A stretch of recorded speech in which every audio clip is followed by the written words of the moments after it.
Hello and welcome to Radiant Academy. मैं अमूल चिपे आप सभी का स्वागत करता हूं रेडिएंट एकेडमी के इस नए एडिटोरियल एनालिसिस में। पिछली क्लास में हमने जो एडिटोरियल का एनालिसिस किया वो एडिटोरियल जम्मू कश्मीर और हरियाणा में जो इलेक्शन के रिजल्ट्स आए उन पे था। आज का जो एडिटोरियल है वो स्पेसिफिकली हरियाणा के जो इलेक्शन के रिजल्ट्स आए उन पे है, तो उस पर बात करेंगे। लेकिन उससे पहले 10 वर्ड्स देखेंगे। 10 वर्ड्स में से एक वर्ड पे आप सेंटेंस बना रहे हो, उसके लिए आपकी जितनी प्रशंसा की जाए उतनी कम है।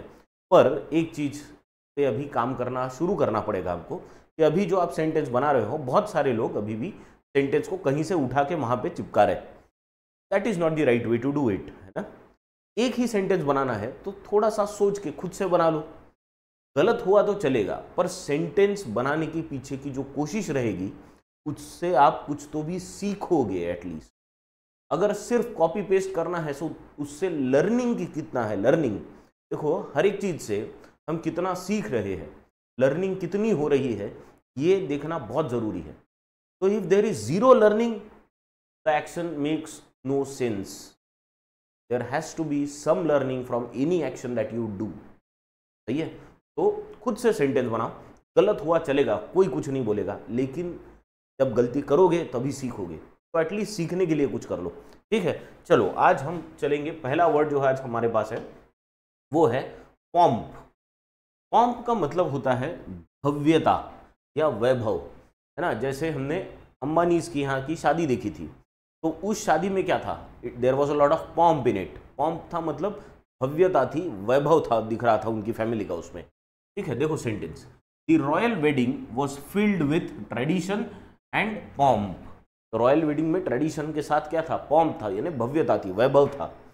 देखो इसका मीनिंग, अ स्प्लेंडेड डिस्प्ले और ceremony specially at a formal event. किसी भी formal event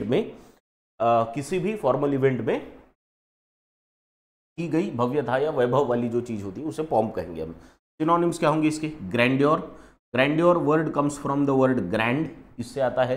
pageantry, pageantry again deals with क्या कहते हैं हम उसको, एक्सेसिव खर्चे से किया गया दिखावा, show, that is called pageantry, ठीक है। फिर होता है स्प्लेंडर, अगेन वैभव या भव्यता से रिलेटेड वर्ड है। एंटोनिम्स क्या होंगे, एकदम सिंप्लिसिटी या मॉडेस्टी, डाउन टू अर्थ कोई प्रोग्राम कर लेना, या अंडरस्टेटमेंट की जो उम्मीद थी आपसे कि आप बहुत बड़ा करोगे लेकिन उतना नहीं कि आपने सिंपल सा प्रोग्राम कर लिया, दैट इज एन अंडरस्टेटमेंट, ठीक है। समझ गए। तो पॉम्प मतलब क्या होगा, भव्यता, वैभव, that is pomp. Next word we have is sanctity. Sanctity का मतलब होता है पवित्रता ना। मंदिर में क्या होती है, सैंक्टिटी होती है। सैंक्टिटी होती है मतलब पवित्रता होती है। देखो sentence, the sanctity of the temple was preserved through generations. पुश्तों से वहाँ की पुश्तों से, काफी पुश्तों से वहाँ उस मंदिर की जो सैंक्टिटी थी, पवित्रता थी, उसे सजो के रखा गया था, दैट इज कॉल्ड। तो उसे सैंक्टिटी का मतलब क्या होता है, पवित्रता। देखो मीनिंग, द स्टेट और quality of being Holi, again पवित्र, सेक्रेड, सेक्रेड का भी मतलब पवित्र ही होता है, या सेंटली। सेंट पता है ना, सेंट संत, तो उस मीनिंग से संत की तरह बहुत शांतिपूर्ण, क्या कहते हैं, जहाँ पे आपका मन लगे ऐसा एटमॉस्फियर वहाँ पे, तो सेंटली एटमॉस्फियर। सिनोनिम्स क्या होंगे इसके, होलीनेस, होलीनेस इज अगेन पवित्रता। सेक्रेडनेस, ये होली से ही होलीनेस आया है, सेक्रेड से सेक्रेडनेस। इनवायोलेबिलिटी, वायोलेबिलिटी का मतलब होता है जिसे वायोलेट नहीं किया जा सकता।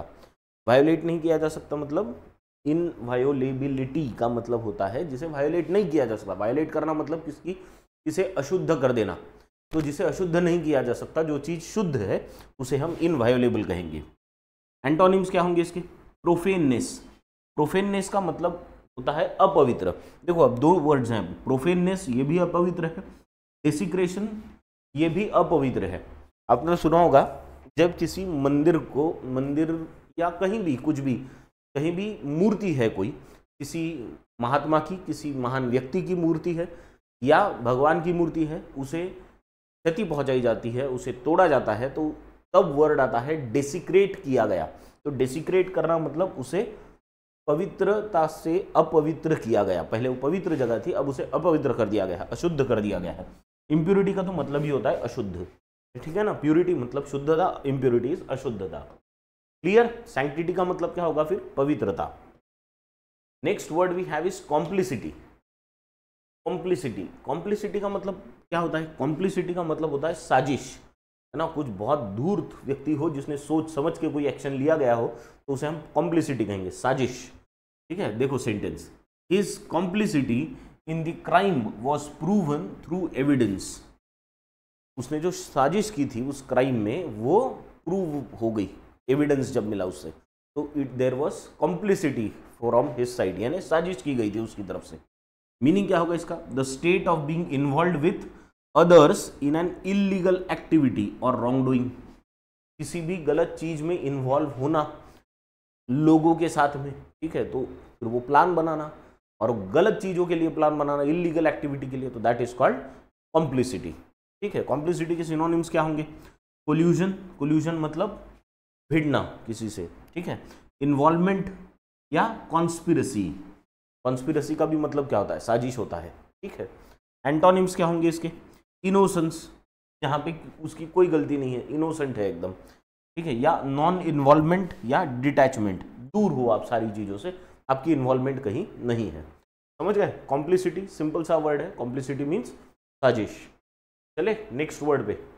Next word we have is quantum. Quantum, quantum का मतलब होता है मात्रा, किसी भी चीज का परिमाण, है ना, जिससे हम चीज को गिनते हैं उसे हम क्वांटम कहेंगे, ठीक है। देखो इसका सेंटेंस देखो, द क्वांटम ऑफ प्रोग्रेस, यानी प्रोग्रेस को जब गिना गया उसकी जो मात्रा थी। क्वांटम ऑफ प्रोग्रेस का मतलब क्या होता है? प्रोग्रेस की मात्रा, कितनी प्रोग्रेस हुई, ठीक है। Made in the field of physics is remarkable, है ना। जो फिजिक्स में जो प्रोग्रेस हुई है उसकी अगर मात्रा देखी जाए तो वो कितनी है? रिमार्केबल है। अब वो उस प्रोग्रेस को आप गिन तो नहीं सकते ना 1 2 3 4 में गिन सकते हैं, ना किलो में गिन सकते हो, कुछ नहीं, ना लीटर में गिन सकते हो। तो ऐसी चीजों के लिए क्या यूज करते हैं हम? क्वांटम, है ना। तो क्वांटम का मतलब होता है मात्रा, तो कितनी प्रोग्रेस हुई है? बहुत ज्यादा, रिमार्केबल, ठीक है। देखो मीनिंग, अ लार्ज क्वांटिटी और अमाउंट ऑफ समथिंग, बहुत ज्यादा क्वांटिटी में actually, a discrete quantity of energy proportional in the magnitude. ये थोड़ा साइंटिफिक मीनिंग हो गया, ठीक है। एनर्जी की जो क्वांटिटी है, डिस्क्रीट एनर्जी, जो किससे है? Proportional in magnitude. मैग्नीट्यूड यानी मैग्नीट्यूड का मतलब होता है उसकी इंटेंसिटी, है ना, तो उसके हिसाब से प्रोपोर्शनल एनर्जी है, एनर्जी की क्वांटिटी है, उसे हम कहेंगे क्वांटम। सिनोनिम्स क्या होंगे इसके? Amount, proportion, sorry portion, portion का मतलब होता है हिस्सा, या मेजर, मेजर का मतलब अगेन मात्रा, जो हमने पहले ही देखा है। एंटोनिम्स क्या होंगे इसके? फ्रैक्शन, फ्रैक्शन इज अगेन छोटा हिस्सा, small portion is again small portion, छोटा हिस्सा, तो दोनों का मतलब बहुत छोटा हिस्सा होता है। क्वांटम डील्स विथ बड़ा हिस्सा, लार्ज क्वांटिटी। क्लियर हो गया ये? चले अगले वर्ड पे। Next word we have is buttress. Buttress का मतलब होगा किसी चीज को सपोर्ट करना, ना, किसी चीज का अगर आप सपोर्ट कर रहे हो मतलब यू आर बटरेसिंग इट, बटरेस कर रहे हो उसको, ठीक है। देखो सेंटेंस, सेंटेंस देखो इसका, the argument was buttressed by solid evidence. Buttressed मतलब सपोर्टेड, है ना, जो आर्गुमेंट दिया गया था उसको एविडेंस द्वारा बटरेस्ड किया गया, मतलब सपोर्ट किया गया, ठीक है। तो सपोर्ट करना, that is called buttressed. Meaning देखो, टू प्रोवाइड सपोर्ट और reinforcement to something, support provide करना, है ना। सिनोनिम्स क्या होंगे इसके? उसको और ताकत देना, मतलब स्ट्रेंथन करना किसी चीज को, सपोर्ट करना ये तो हमने देखा ही है, या बोल्स्टर करना। बोल्स्टर ये भी वर्ड हमने बहुत बार हमारे एडिटोरियल्स में देखा है। बोल्स्टर करना मतलब और ताकत देना या किसी चीज को पुश करना, है ना, पीछे से सपोर्ट देना कि चलो आगे बढ़ो, है ना, go ahead, that is to bolster. Antonyms क्या होंगे इसके? वीकन कर देना उसको, है ना, उसकी स्ट्रेंथ कम कर देना, अंडरमाइन करना यानी उसको कम गिनना, डिस्टेबलाइज कर देना, है ना, कोई चीज स्टेबल है उसको डिस्टेबलाइज कर दिया तो क्या हो जाएगी? वीक हो जाएगी, है ना। जैसे अभी हमने देखा बांग्लादेश में, बांग्लादेश में द गवर्नमेंट वाज डिस्टेबलाइज्ड, ठीक है, तो उसकी वजह से फिर इकोनॉमी भी डिस्टेबलाइज हो जाती है। तो ये सारी चीजें हो सकती है, पर किसी चीज को सपोर्ट करने के लिए कौन सा वर्ड यूज कर सकते हैं हम लोग? बटरेस्ट। क्लियर? चले अगले वर्ड पे। Next word we have is eroded. Erode करना मतलब ऊपर की लेयर निकाल देना, ये एक मतलब होता है उसका। ऊपर की लेयर होती है ना, मिट्टी की जो लेयर होती है उसे निकाल देना, उसे कहते हैं इरोड करना। जैसे जब बाढ़ आती है तो हमारे सॉइल की ऊपर की लेयर निकल जाती है, तो उसे कहते हैं इरोजन, राइट। तो उसी से इरोजन से ही वर्ड आए, इरोड कर देना। अब इसका दूसरा जो मतलब होता है लैंग्वेज के हिसाब से, अगर उसका मतलब देखा जाए, ये तो साइंटिफिक मतलब हो गया उसका। लैंग्वेज के हिसाब से जो उसका मतलब है वो होता है किसी भी चीज की क्वालिटी खराब कर देना। अब लेट से ये लैंड है, इस पे ये सॉइल, इस पे अगर पानी आ गया तो क्या होगा, यहाँ की जो सॉइल है वो बह जाएगी। तो सॉइल अगर बह जाएगी तो ऊपर की सॉइल बहुत फर्टाइल होती है, वो है ना, ह्यूमस होता है उसमें बहुत सारा। तो फर्टाइल सॉइल अगर बह गई तो क्या होगा, सॉइल की क्वालिटी कम हो जाएगी। तो इरोड का लैंग्वेज के हिसाब से जो वर्ड है वो है, मीनिंग है वो है क्वालिटी कम कर देना किसी चीज की। तो अगर इरोड हो रहा है तो उसका मतलब ऊपर की लेयर जा रही है और जिस चीज का इरोजन हो रहा है उसकी क्वालिटी कम हो रही है। दोनों मतलब हो सकते हैं, ठीक है। तो इरोड, देखो sentence, over time the river bank, river bank मतलब जो रिवर्स की दोनों साइड्स होती है उसे कहते हैं river banks, was eroded by the continuous flow of water। पानी कंटिन्यूसली रिवर से बहते हुए क्या हो गया, जो रिवर की जो बैंक थी वो इरोड हो गई, क्षीण हो गई, वो है ना, उसकी क्वालिटी कम हो गई या वो सरक रही है ना, उस हिसाब से। मीनिंग क्या होगा इसका, ग्रेजुअली वियर अवे और डिमिनिश, कम होते जाना। देखो सिनोनिम क्या होगा, वोर्न अवे मतलब वो क्षीण होते जा रही है, डिटीरियोरेट हो रही है, डिटीरियोरेट हो रही है मतलब उसकी क्वालिटी कम होना किसी भी चीज की। करोड, करोडेड मतलब जंग लगना, जंग लगने से भी क्या होता है, क्वालिटी चीज की कम हो जाती है। एंटोनिम्स क्या होंगे इसके, स्ट्रेंथन ताकत देना, रिबिल्ड करना या री इन्फोर्स करना। री इन्फोर्स मतलब पुनर्स्थापित करना, उसको फिर से शक्ति देना, दैट इज कॉल्ड री इन्फोर्स। समझ गया, इरोड का मतलब क्या, दो मतलब होंगे। साइंटिफिक लैंग्वेज में ऊपर की लेयर निकाल देना किसी चीज की, और लैंग्वेज के हिसाब से किसी चीज की क्वालिटी कम कर देना, दोनों मतलब हो सकते हैं। क्लियर। चलो next word we have is haggard. Haggard का मतलब होता है एकदम थका हुआ, है ना, एडजेक्टिव है हैगार्ड। तो जो बहुत थका हुआ है, जिसमें अब एनर्जी नहीं बाकी है, उसे हम हैगार्ड कहेंगे। यार इसकी हालत एकदम हैगार्ड है, मतलब हालत पतली है, दैट इज हैगार्ड।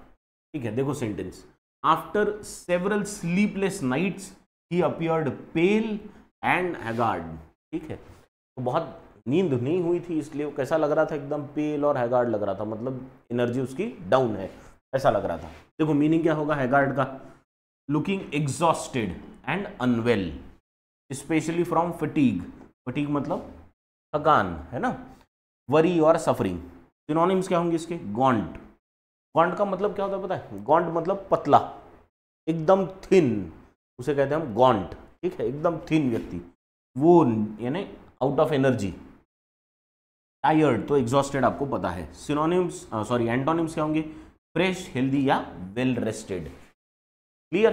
तो हैगार्ड का मतलब समझ गए, हैगार्ड मतलब थका हुआ जिसमें एनर्जी बाकी नहीं है, ऐसे व्यक्ति को हम कहेंगे हैगार्ड। ठीक, चले नेक्स्ट वर्ड पे। Next word we have is reinforce. Reinforce का मतलब होता है फिर से ताकत आना, रीबिल्ड करना, री स्ट्रेंथन करना। ठीक है, फिर से ताकत देना, यानी पहले ताकत थी, बीच में थोड़ी कम हो गई, अब वापस ताकत आ गई है, तो वो री इन्फोर्स करना हो गया, या अपनी बात को फिर से कहना, पूरी ताकत से, डबल ताकत से कहना, दैट इज री इन्फोर्स।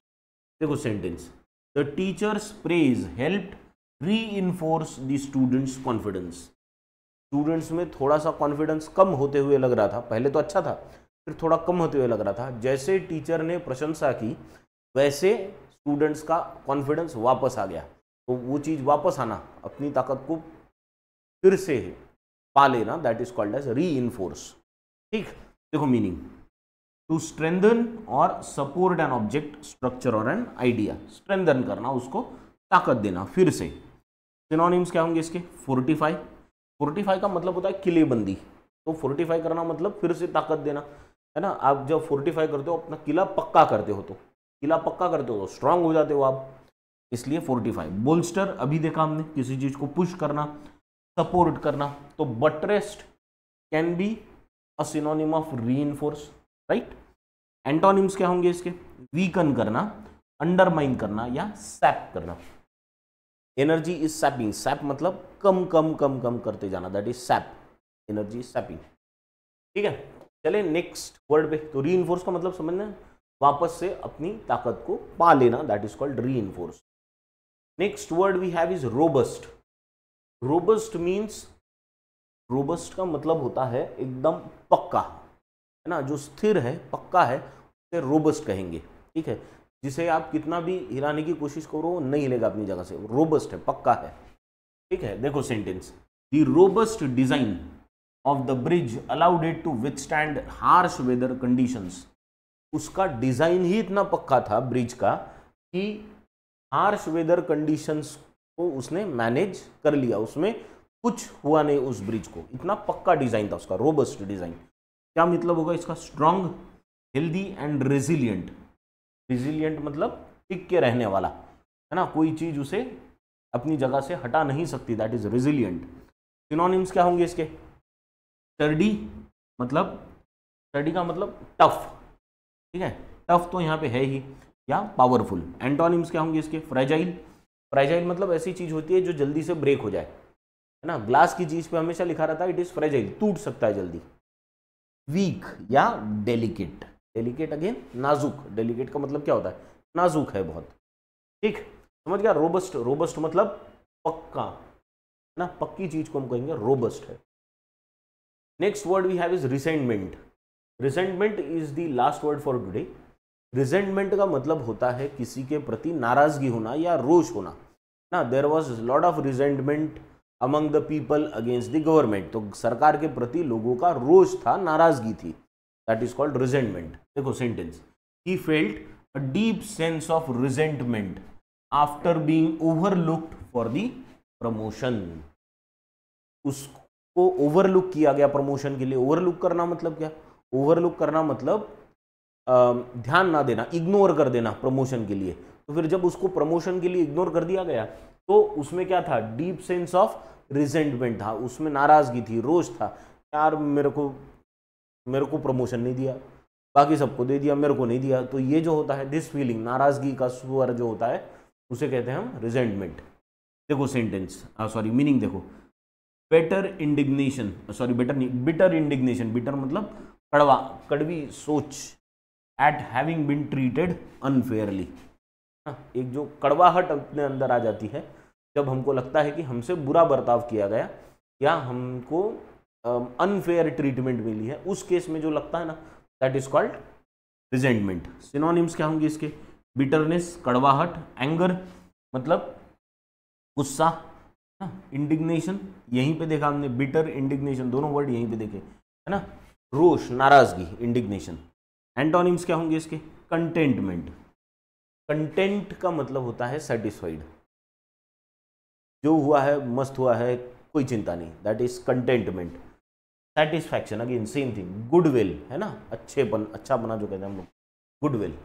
तो रिजेंटमेंट का मतलब क्या होता है? रोष या नाराजगी।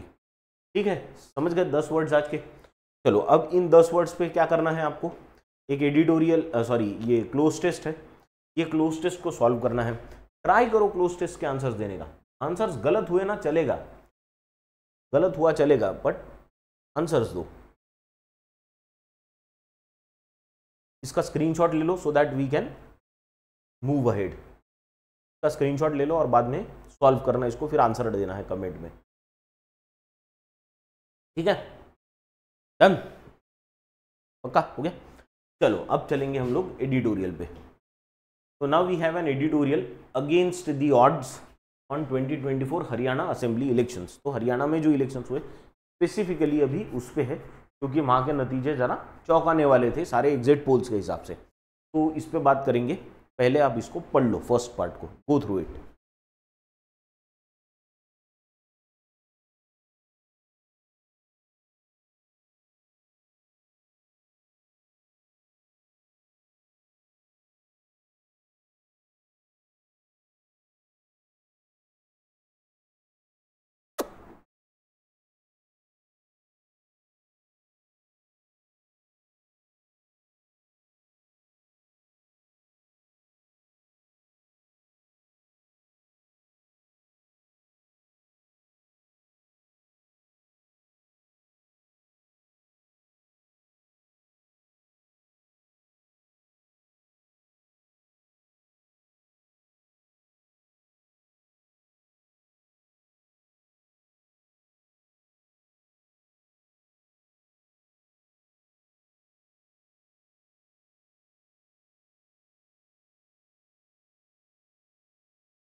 चलो डन, पढ़ लिया। हाँ, क्या दिया है देखेंगे। Against the odds, against the odds का मतलब होता है आपके अगेंस्ट बहुत सारे चैलेंजेस है ना, बहुत सारी बाधाएं हैं, लेकिन उसको आप पार कर देते हो, that is against the odds. तो उन चैलेंजेस को पार कर देना is called against the odds.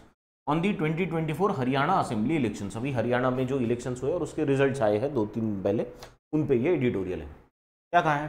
Bye winning a third consecutive term in Haryana, the Bharatiya Janata Party has demonstrated that its pole position in Hindi heartland remains intact. तो क्या कहा है, कहाँ से शुरू कर रहे हैं ऑथर कि ये जो तीसरी कंसेक्यूटिव टर्म आई है हरियाणा में, क्योंकि 2014 में पहली बार हरियाणा में सरकार बनी, यानी ये जो थर्ड कंसेक्यूटिव टर्म है उसकी बात कर रहे हैं। 2019 में वो सरकार रिपीट हुई इन द सेंस तब बीजेपी को बहुमत नहीं मिला था, लेकिन फिर भी दूसरी पार्टी के साथ सत्ता में वो रहे। और अभी इस बार 2024 में जब ऐसा लग रहा था कि कोई चांस नहीं है बीजेपी का वहां पे आने का और कांग्रेस का पूरा चांस है आने का, उस समय पे बीजेपी ने बहुमत हासिल किया। 45 सीट का जो लक्ष्य होता है पार करना था, उसे पार करके 48 सीटें जीत ली। तो इससे क्या पता चलता है? इससे पता चलता है कि ये इन्होंने क्या डेमोन्स्ट्रेट किया कि उनकी जो पोल पोजीशन है, पोल पोजीशन का मतलब होता है प्रथम स्थान, फर्स्ट पोजीशन है ना, pole position is first position in the Hindi heartland. ये हिंदी हार्टलैंड कल भी आया था। हिंदी हार्टलैंड मतलब वो एरिया जहां पे मेजर हिंदी भाषा बोली जाती है, हमारे देश का वो हिस्सा जहां पे हिंदी भाषा बहुत बोली जाती है। इसका मतलब हो गया राजस्थान हो गया, हरियाणा हो गया ना, उसके बाद ये उत्तर प्रदेश, बिहार, मध्य प्रदेश, ये जो स्टेट्स है सारे, झारखंड हो गया, छत्तीसगढ़ हो गया, ये जो सारे स्टेट्स हैं ये हिंदी हार्टलैंड का पार्ट हो गए। Its failure to win an absolute majority in 2024 general election has not eroded its social base and in Haryana it increased its vote share when compared to previous election.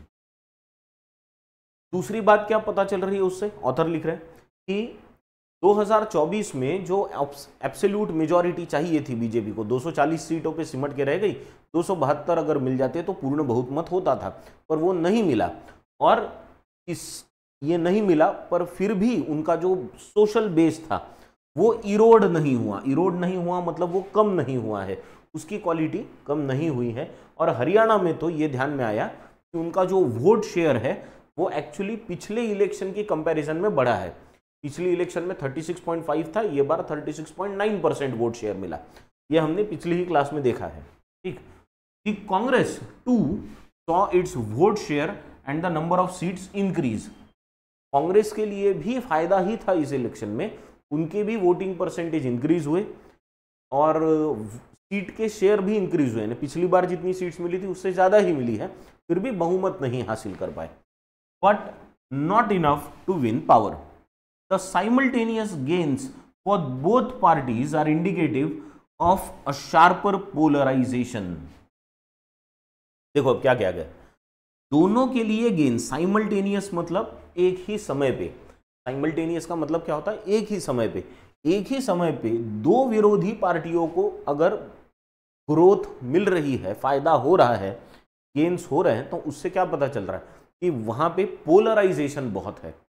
Polarisation होना मतलब अब लोग बढ़ चुके हैं ज्यादा, ध्रुवीकरण हो चुका है। ध्रुवीकरण हो गया, दो पोल्स पे लोग चले गए, एक तो इनको देंगे नहीं तो उनको देंगे, ऐसा हो गया है ना। पहले कैसा होता था कि नहीं ये पार्टी भी है, वो पार्टी भी है, जैसे वहां पे INLD भी थी, JJP भी थी, इनको पिछली इलेक्शंस में काफी सीट्स मिली थी, पर इस इलेक्शन में कुछ नहीं, इस इलेक्शन में तो उनको सीट्स ही नहीं मिली, बहुत ही कम सीट्स है। तो ऐसे केस में लोग बढ़ चुके थे, तो लोगों ने ये बार ठान लिया था कि देंगे तो एक तो कांग्रेस को देंगे, नहीं तो बीजेपी को देंगे। बाकी अब लोग इधर उधर जाने के पक्ष में नहीं दिख रहे थे हरियाणा में। इसे कहते हैं पोलराइजेशन, एक तो ये पोल या फिर वो पोल, नॉर्थ पोल या साउथ पोल, ऐसा polarisation. But that does not entirely end the importance of smaller outfits and influential independents as it turned out. देखो लेकिन क्या कह रहे हैं, जैसा मैंने अभी कहा कि पोलराइजेशन हो गया था, मतलब एक तो इसको नहीं तो उसको, लेकिन फिर भी क्या कह रहे हैं यहाँ पे, you cannot, but that does not entirely end the importance of smaller outfits. लेकिन ये जो छोटी छोटी पार्टियां हैं, आउटफिट्स है, या फिर इन्फ्लुएंशियल इंडिपेंडेंट्स हैं, ऐसे अपक्ष लोग जो रिबेल करके बाहर निकले हैं पार्टी से, स्पेशली रिबेल करके मतलब बागी विधायक जिन्हें कहा जाता है कि वो रिबेलियन करके उनको टिकट नहीं मिला इसलिए वो अपक्ष खड़े हो गए, लेकिन उनका इन्फ्लुएंस ज़्यादा था तो उन्होंने भी बहुत सारी जगह वोट पे सेंड मारी। एज इट टर्न्स आउट क्या, they tilted the scale in several constituencies. ये जो कुछ लोग होते हैं अपक्ष या फिर छोटी मोटी पार्टियां, ये क्या करती है, ये किसी का ये जीत तो नहीं, लेकिन ये किसी का तो भी वोट अपने इधर खींच लेते हैं और जीतने के लिए बस उतनी ही मार्जिन जो होती है वो बड़ी पार्टी की कम हो जाती है। तो ऐसे जो छोटे छोटे आउटफिट्स होते हैं, छोटी छोटी पार्टियां, ये भले ही जीत ना पाई हो, सीट नहीं ले पाई हो, लेकिन इनकी वजह से हार और जीत में वो डिफरेंस नजर आता है। ठीक है, अगर ये पार्टी नहीं होती तो किसी और को फायदा होता, पर वो पार्टी थी इसलिए किसी और को फायदा हो गया, ऐसा होता है उनका role. The outcome mirrors a social reality of Haryana that the BJP cleverly engineered to its benefit and which the Congress overlooked. Namely, अब वो बाद में देखेंगे नेमली के बाद का क्या कह रहे हैं यहाँ पे, कि ये जो इलेक्शन का रिजल्ट है, द आउटकम है, ये क्या दिखाता है, ये आईना दिखाता है, मिरर्स, काय का आईना दिखाता है, किस चीज का आईना दिखा रहा है हमको, हरियाणा की सोशल रियलिटी का, जिसे बीजेपी ने तो क्लेवरली इंजीनियर कर लिया, मतलब समझ लिया, उस पर वर्क किया है ना, और खुद के बेनिफिट्स के लिए, to its benefits, and which the Congress overlooked, यानी कांग्रेस ने उसको इग्नोर किया। तो ये कौन सी ऐसी सोशल रियलिटी है, वो शायद अभी हमको आगे मिलेगी, कौन सी है देखेंगे। A broad alignment of non Jat communities against Jat dominance, ये एक सोशल रियलिटी है, कौन सी, कि वहाँ पे इन्फ्लुएंशियल कम्युनिटी जो है, ऐसी कम्युनिटी जो बोलती बहुत है, जिनका सुना बहुत जाता है, वो है जाट कम्युनिटी। तो जाट कम्युनिटी तो है, ये जाट डोमिनेंस, वहाँ पे वो डोमिनेटिंग कम्युनिटी, लेकिन उसके अपोजिट में क्या हुआ, अलाइनमेंट हुआ, यानी एक साथ आए, कौन एक साथ आए, नॉन जाट कम्युनिटीज। उनको ऐसा लग रहा था सारा फायदा जो होता है स्टेट में हमेशा वो सिर्फ जाट कम्युनिटी को मिलता है, तो सारी नॉन जाट कम्युनिटीज एक हो गई। तो ये एक बात ऑथर कह रहे हैं, these are all authors use, right. Incumbent chief minister Nayab Singh Saini, who is set for a second term, became the face of BJP's mobilization of other backward classes। और ये जो बाकी की नॉन जाट कम्युनिटीज है सारी, उनका चेहरा बन के कौन उभरा, तो पिछले 6 महीने से जो हरियाणा के चीफ मिनिस्टर रहे हैं नायाब सिंह सैनी, खुद ओबीसी गट से आते हैं और इसीलिए वो अदर बैकवर्ड क्लासेस यानी ओबीसी का चेहरा बन के वहां पे उभरे। The BJP strategy of offering political space for marginalised Hindu communities is one that is working well for it. दूसरी चीज और कौन सी काम में आई कि बीजेपी को जो ये स्ट्रैटेजी थी कि बाकी भी कम्युनिटीज है हिंदूज में, जो नॉन जाट कम्युनिटीज है, हिंदू है, उनको उन्होंने और रिप्रेजेंटेशन दिया, जिसका कि फायदा उन्हें मिलता हुआ दिख रहा है यहाँ पे। ठीक, तो this is what we have in the first part. Now we have the second part. तो अभी झट से इसको पढ़ लो, फिर हम इस पे और चर्चा करेंगे।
ठीक है, डन।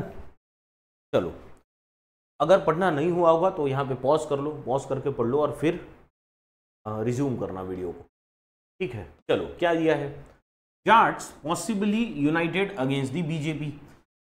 तो जाट कम्युनिटी जो थी दैट यूनाइटेड, वो सारी इकट्ठा आ गई बीजेपी के against, as the eclipse of INLD and JJP suggest. और ये किस बात से पता चल रहा है, इक्लिप्स से। इक्लिप्स का मतलब क्या होता है, ग्रहण, ग्रहण होता है ना, तो ग्रहण लग गया, किसको ग्रहण लग गया, INLD और JJP। अब INLD और JJP ये एक्चुअली दो पार्टीज है जो जाट डोमिनेंस से ही चलती है बेसिकली, पर ये लोकल जो दोनों पार्टीज है INLD और JJP, इनको भी वोट्स नहीं मिले। इसका मतलब क्या था कि सारे जाट कम्युनिटी ने ये डिसाइड कर लिया था कि वो यूनाइट होंगे बीजेपी के अगेंस्ट और साथ देंगे कांग्रेस का, क्योंकि इकट्ठा होकर अगर आप किसी एक पार्टी को साथ देते तो आपके जीतने के चांसेस ज्यादा होते, है ना। तो उन्होंने वो साथ दिया, but that worked in BJP favour by adding the counter mobilisation. लेकिन इसका फायदा किसको हुआ, ये एक्चुअली किस तरफ वर्क किया, बीजेपी के फेवर में वर्क किया है। कैसे, तो एड हुआ, उसे मदद हुई, किसमें, काउंटर मोबिलाइजेशन में। काउंटर मोबिलाइजेशन मतलब क्या कि ये उनके साथ जा रहे हैं तो बाकी लोगों ने अपने आप सोच लिया कि हमको दूसरी साइड जाना है, this is called counter mobilisation. तो जाट्स ने डिसाइड किया हमको कांग्रेस को सपोर्ट करना है, तो यहाँ पे नॉन जाट कम्युनिटीज ने डिसाइड किया कि हमको बीजेपी को सपोर्ट करना है। ऑफ डिस्पैरेट ग्रुप्स, डिस्पैरेट का मतलब कल हमने देखा था अलग अलग, है ना, तो अलग अलग ग्रुप्स ने बीजेपी को सपोर्ट करने का सोचा। The Haryana poll outcome also helps prime minister Narendra Modi reinforce his authority over the party। और ये हरियाणा की जो जीत मिली है, इससे नरेंद्र मोदी को, जिनको हमारे जो प्रधानमंत्री है नरेंद्र मोदी, उनको जो 2024 के इलेक्शंस में कम नंबर्स में सीट आने की वजह से ऐसा लग रहा था कि कॉन्फिडेंस जरा कम है, उनका कॉन्फिडेंस नहीं, लोगों का उन पे कॉन्फिडेंस कम है, ऐसा जो लग रहा था, अब ऐसा लग रहा है कि वो फिर से पार्टी पे अपनी ताकत बढ़ाएंगे, ताकत उनकी वापस आ जाएगी, रीइंफोर्स होगी, स्ट्रेंथन होगी। The Congress failed to inspire confidence among a wider spectrum of society as former Chief Minister Bhupender Singh Hooda and his son Dipender dominated the campaign। Congress की तरफ से जो पूरी कैंपेन को जिसने संभाला था वो थे उनके former chief minister Bhupendra Singh Hooda और दूसरे उनके बेटे दीपेंद्र। तो फैमिली में ही दो लोग संभाल रहे थे पूरी चीज को, पूरे कैंपेन को, है ना। इट वाज मोर लाइक कि कांग्रेस पार्टी ने उनको पूरा राइट दे दिया था, आप देखो क्या करना है। 90 में से ऑलमोस्ट कहा जा रहा है कि 90 सीट्स जो होती है उनमें से ऑलमोस्ट 70 सीट्स तो इन्होंने ही डिसाइड की थी किन लोगों को देना, यानी central leadership was not directly involve, ये कहा जा रहा है। देयर ओन जाट कम्युनिटी, उनकी खुद की Jat community rallied behind the party which possibly caused a counter consolidation. ये जो अभी मैंने कहा, है ना। तो क्या हुआ, अब ये खुद जाट कम्युनिटी से आते हैं, जाट कम्युनिटी के लीडर माने जाते हैं, इसकी वजह से क्या हुआ कि पूरी जो जाट कम्युनिटी थी वो उनके सपोर्ट में आ गई और इसकी वजह से काउंटर कंसोलिडेशन हुआ, जिसका मतलब बाकी सब ने फिर दूसरी साइड जाने का सोचा। द हुडास, हुडास बोले तो ये भूपेंद्र सिंह हुडा और उनके बेटे Deependra Hooda. The Hoodas have so controlled the Congress in Haryana that the party organisation is either non existence और इनइफेक्टिव। इन दोनों का वहां पे इतना वर्चस्व है कि जो बाकी के लोग हैं उसमें ऐसा कहा जा रहा है कि कांग्रेस पार्टी तो एक्चुअली वहां पे जमीन पे है ही नहीं है, इनइफेक्टिव, किसी काम की नहीं है, क्योंकि जो भी वहां पे पूरा ताकत है वो दीपेंद्र हुडा और भूपेंद्र हुडा है। They stalled the central leadership's efforts to form political alliances. The Congress Haryana setback follows the pattern of Madhya Pradesh and Chhattisgarh elections that it lost in 2023. देखो अब दो चीजें कही गई हैं। पहले क्या कि because they were in power, the Hudas were in power, they said they were in power in the sense they had been given all the rights. So what did they do? They did not help the party or they did not try to make the party form alliance with other partners। तो उसकी वजह से क्या हुआ, उनके गठबंधन नहीं हुए किसी के साथ। दूसरा, ये उसी टाइप का एग्जाम्पल मिल रहा है जैसे मध्य प्रदेश और छत्तीसगढ़ के इलेक्शन में हुआ था।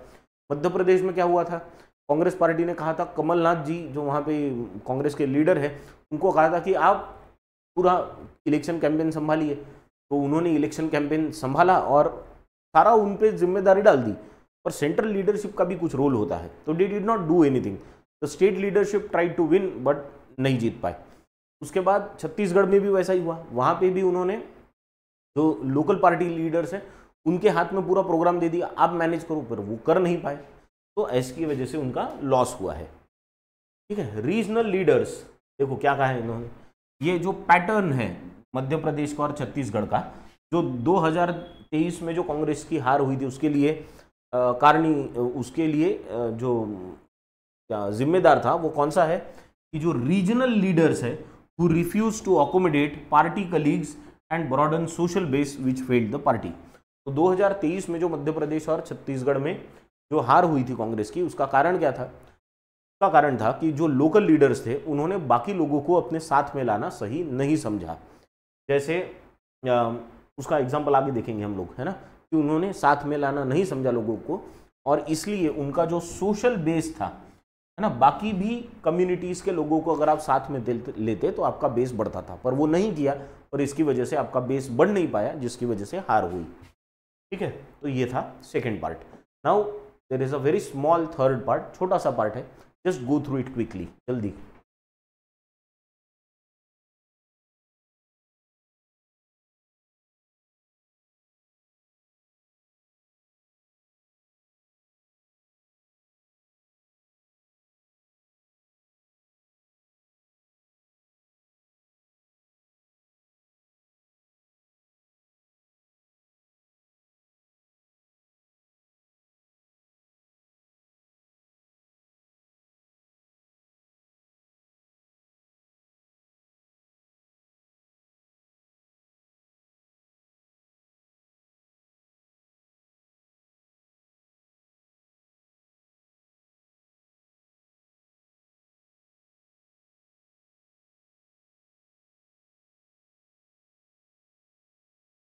ठीक, चलो लास्ट पार्ट को देखेंगे। अभी क्या दिया है लास्ट पार्ट में? The party is struggling to find a balance between having a robust regional leadership and ensuring that its national outlook is not undermined. ये जो पार्टी है, कौन सी, किस पार्टी के बारे में बात कर रहे हैं हम? कांग्रेस के बारे में। तो कांग्रेस की जो पार्टी है, ये क्या हो रहा है इनके साथ, प्रॉब्लम क्या हो रहा है कि ये बैलेंस नहीं बिठा पा रहे। कौन सी चीज में बैलेंस बिठाना इनको? रोबस्ट रीजनल लीडरशिप, जो रीजनल लीडरशिप है वो पक्की होनी चाहिए, पहली बात। दूसरा, इनका जो नेशनल आउटलुक है, इनको देश के लिए जो पूरा सोचते हैं वो भी लोगों तक जाना चाहिए। तो ये कुछ भी नहीं हो रहा है, दोनों चीजें नहीं हो रही है। Senior leader Rahul Gandhi could not enforce his social justice agenda in the parties Haryana strategy. Rahul Gandhi की जो सोशल जस्टिस की जो स्कीम है, वो जो बातें करते हैं, वो चीज हरियाणा के इलेक्शन में वो कहीं अपनी बता नहीं पाए, क्योंकि उन्होंने तो वो सीधा आउटसोर्स कर दिया था कि हुड्डा जी को बोल दिया था आप संभाल लो इलेक्शन, देखो आपसे जीतना होता है तो जीत लो। अब इससे तो ऐसे कोई पार्टी जीत नहीं सकती। Dalit party leaders were humiliated opening space for others. यानी इधर राहुल गांधी सोशल जस्टिस की बात करते हैं और उधर उनकी ही पार्टी में उनकी जो दलित नेता है हरियाणा में, कुमारी शैलजा करके, तो उनको ह्यूमिलिएट किया जाता है ना, उनको अपमानित किया जाता है, और जिसके बारे में वो बहुत मुखर होके बोल भी रही है, she has been speaking out. तो ऐसा हो रहा है। The BJP has been in power for 10 years. There was notable resentment against it among the voters. अब ऑथर का क्या कहना है कि बीजेपी पिछले 10 साल से सत्ता में, अब 10 साल से सत्ता में है तो एंटी इनकम्बेंसी होती है, लोगों में नाराजगी, रोष होता है कि 10 साल से आप हो, चलो अभी दूसरे के चांस दो। जनरली ये थॉट प्रोसेस होती है। ये होने के बाद कांग्रेस को बहुत अच्छा चांस था, पर उन्होंने उसका फायदा बिल्कुल नहीं उठाया। But that did not translate into a change of guard as the BJP could beat anti incumbency while the Congress failed to gain from it. लेकिन इसको कांग्रेस अपने फायदे के लिए कुछ भी नहीं कर पाई इस चीज का, है ना। बीजेपी ने प्रॉपरली उसको गेन किया, कांग्रेस ने उसको प्रॉपरली लूज कर दिया। A study of Haryana outcome will be instructive of why BJP wins so often and the Congress ends up second best. Second best बोला गया है, लेकिन सेकंड बेस्ट से दूसरा कोई और होता तो वो सेकंड बेस्ट से भी नीचे चले जाते। इतना प्रॉब्लमेटिक सिचुएशन है अभी, है ना। तो हरियाणा का अगर आउटकम देखा जाए तो ये दिखता है, अगर इसका स्टडी किया जाए तो इससे पता चल जाएगा कि बीजेपी हमेशा क्यों जीतती है, यानी मोस्ट ऑफ द टाइम्स क्यों जीतती है, और Congress most of the times हारती क्यों है? बहुत कम बार जीतती है, लेकिन बहुत कम बार, एक आध बार जीत गए। 99 सीट्स ही लोकसभा की इलेक्शन में आ गए तो इतना हंगामा किया जैसे कि बाप रे बहुत कुछ बदल दिया इन्होंने। तो ये सारी चीजें और नुकसानदेह होती हैं इतनी बड़ी पार्टी के लिए, ठीक है। तो this is we have in the editorial today. तो इसके बेसिस पे अब आपके लिए कुछ क्वेश्चंस है। The first question that you have is what does the increase in vote share of both the national parties in Haryana election suggest. दोनों जो नेशनल पार्टीज है बीजेपी और कांग्रेस, इनके जो वोट शेयर बढ़े हैं इससे क्या पता चलता है। दूसरा क्वेश्चन है which of these is an example of counter consolidation in Haryana election. Haryana का इलेक्शन में काउंटर कंसोलिडेशन हुआ है, तो नीचे दिए गए ऑप्शंस में से इसके लिए इसका एग्जाम्पल क्या है वो आपको बताना है ना। फिर एक रिजेंटमेंट का वर्ड आपके लिए आया है।